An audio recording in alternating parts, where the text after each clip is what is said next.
बड़ा का माली पचघाड़ा थाना इलाका है और आप देख सकते हैं यहाँ थाने में आज एक ब्लड डोनेशन कैंप चलाया गया है। हेल्थ चेकअप कैंप चल रहा है।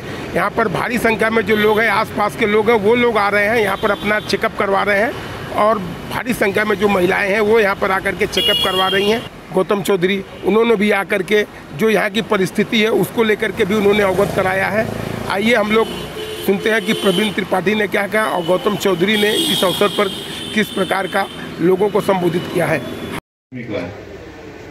অর্থাৎ যেটা এলাকার সমাজসেবী সংগঠনরা করে, যেটা পাড়ার ক্লাব করে, এটা কমিশনার হওয়ার পর 2013 সালের পর এবং সেটা আরো বেশি শ্রীবৃদ্ধি ফলোয়ার হয় গত 3 বছর আগে আমাদের নগরপাল যিনি প্রবীণ ত্রিপাঠী তিনি দায়িত্ব নেওয়ার পর হাওড়া সিটি পুলিশে আমার মনে হয় আমার জীবনে অনেক অনেক বেশি পুলিশের সাথে মানুষের মধুর সম্পর্ক সবথেকে বেশি বেড়েছে।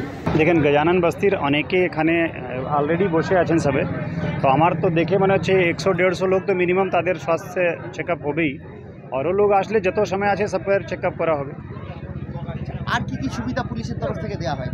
পুলিশের তরফ থেকে আমরা কমিউনিটি পুলিশিং মধ্যে দেখুন স্পোর্টস থেকে শুরু করে বিভিন্ন health checkup, blood donation, I checkup, cataract operation সব ধরনেরই কমিউনিটি পুলিশিংয়ের কাজ করা হয় যাতে পাবলিক সঙ্গে আমাদের সম্পর্ক ভালো থাকে আর আমরা এলাকাকে শান্ত রাখতে পারি। মানুষের জন্য একটাই বার্তা আছে, কোনো ধরনের কোনো গুজবের উপরে কান না দিয়ে যাতে সব রকম সম্প্রীতি বজায় রাখে, কোনো কমিউনাল ফিলিংস লোকের মধ্যে না আসে, সবাইকে একসঙ্গে থাকা দরকার, আশেপাশে সব মানুষ যাতে পিসফুলি থাকেন, এটাই মানুষের জন্য আমার বার্তা। हावड़ा से नरेंद्र दुबे की रिपोर्ट।